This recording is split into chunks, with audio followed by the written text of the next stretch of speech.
कवना कसुरवा ए शिव गुरु हमरा से भइले हो। ए शिव गुरु हमरा से भइले हो।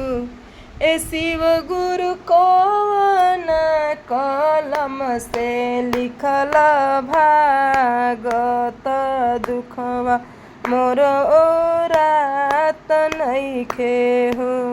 ए शिव गुरु कवना कलम से लिखल भागत दुखवा मोर नइखे ओरात हो। बनला के शिव गुरु सखिया सले हरि हो।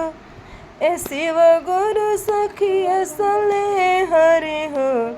ए शिव गुरु दुखवा में केहू ना हमारत दुखवा मोर ओरात नइखे हो।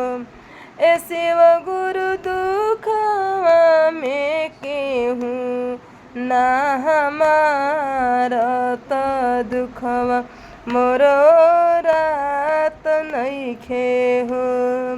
केकरा से कहीं ए शिव गुरु दिलवा के बतिया हो। ए शिव गुरु दिलवा के बतिया हो।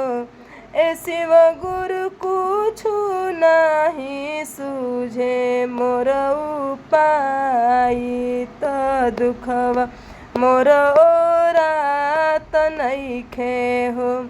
ए शिव गुरु कवना कलम से लिखल भागत दुखवा मोर ओरात नइखे हो।